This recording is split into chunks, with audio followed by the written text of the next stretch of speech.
Okay, block is sliding up the plane. Man, make up your mind which way you're sliding, you silly block. Okay, but it's decelerating. Oh no, let's see. Okay, so decelerating means it's going slower and slower, right? So it has a positive velocity. I believe it's got a negative acceleration, right? These guys are in opposite directions. That's what deceleration means, right? Okay, so this guy, we're going to put this guy in as a negative acceleration at the end, right? We're sliding up the plane but decelerating, so it's a negative acceleration. We're going up but decelerating. Okay. Let's see, what outside force must be acting on the block? So there's some unknown force. We'll go like this. We don't know which way it is necessarily, right? Let's see, it's sliding up the plane but decelerating at negative 5.34. So as it slides up the plane, the kinetic friction, which we calculated this in the first, we calculated that in the first video of this series. The kinetic force would be down the plane. Right, the 25.506 would be down the plane, because it always is. That's the part of gravity that's acting down the plane, right? Okay, and then the unknown force, we're just going to leave it as positive. So these guys are negative and negative. And we're going to guess that the force is positive. If the force ends up being negative, it'll be then down the plane, right?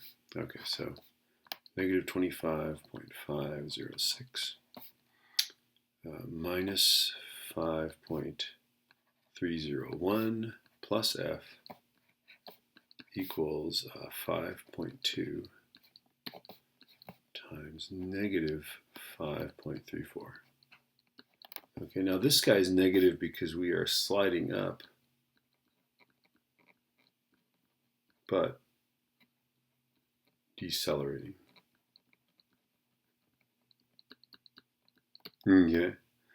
This parallel force, the force parallel, is always down. The friction force is down because we're sliding up, and it always opposes the direction we're sliding.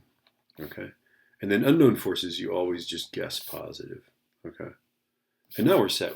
To do this with my calculator, what I do is I start on this side. I go 5.2 times negative 5.34. And then I just take these things over, right? So then I would, to take that guy over, I go plus 5.301, and then I go plus 25.506, and I get 3.039.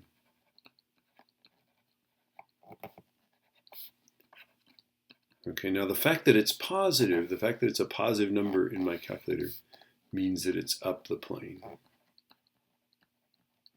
Okay, that positive means that this thing is actually up the plane. Okay, which is kind of weird, right? I guess you'd think it'd have to be a bigger force than that, but it's not. All right.